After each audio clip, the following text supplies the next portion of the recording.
बिस्मिल्लाहिर्रहमानिर्रहीम। अस्सलाम वालेकुम दोस्तों, क्या हाल है। दोस्तों, अज मैं तुहाडे वास्ते एक तोहफा लैके हाज़र होया।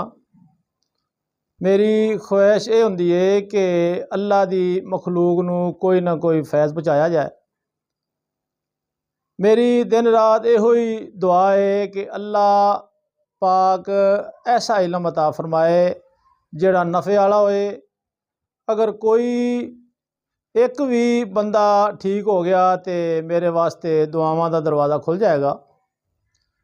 मेरे लिए अल्लाह की बारगाह च कबूलियत हो जाएगी। मेरे वास्ते यही सब कुछ है। अल्लाह पाक का शुक्र है कि मेरे को जेड़े भी मरीज़ आते हैं इन्हां दी तादाद बेशुमार है। तो मेरे यही कोशिश हुंदी है कि इन्हां दी सही तरीके नाल खिदमत कर सकां। अल्लाह उन्होंने शफा भी देंदा है। तो ये नुस्खियां का जिहड़ा सिलसिला मैं शुरू किया यूट्यूब ते चलाउण दा, इहदा मकसद सिर्फ ये आ कि अल्लाह की मखलूक नूं नफ़ा पहुँचाया जाए।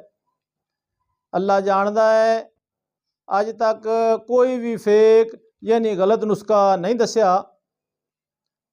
इंशाअल्लाह अनकरीब हर बंदा मैनू दुआवां च याद करेगा।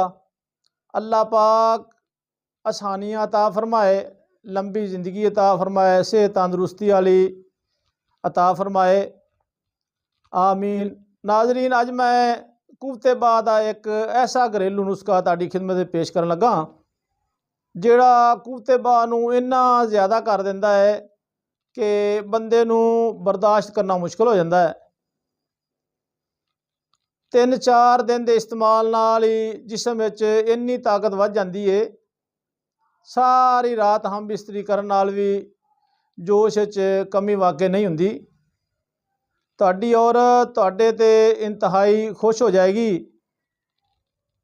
उहदे दिल च तुहाडी इज्जत ते कदर वध जाएगी।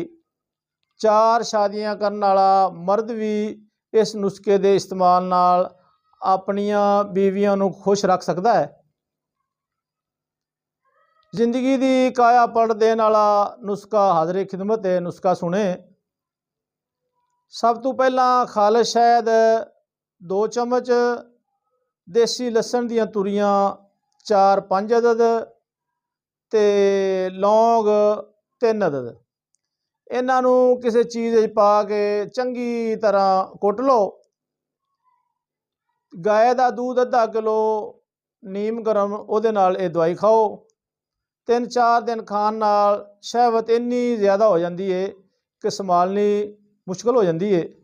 नाजरीन, मर्दाना कुवत नूं ज़्यादा करन दे नाल नाल दिल दियां बंद शरियाना भी खोलदा है, ब्लड प्रैशर नूं कंट्रोल च करदा है। इहदे इस्तेमाल करन नाल हार्ट अटैक का खतरा भी खत्म हो जाता है। पट्ठियां की कमज़ोरी ते जोड़ां दियां दर्दां नूं जड़ तो खत्म करदा है। इनू खाण वाला बंदा चुस्त, हुशियार ते ताकतवर बन जाता है। दोस्तों, अगर तुसी चाहते हो कि मज़ीद इहो जी वीडियो साढ़े तक पहुँचे, मेरे चैनल नूं लाइक, शेयर, सबसक्राइब ते घंटी के बटन नूं भी दबाओ ताकि मेरी नवीं आने वाली वीडियो का तुहानूं टाइम ना पता चल जाए। दुआवां याद रखना। अस्सलाम वालेकुम।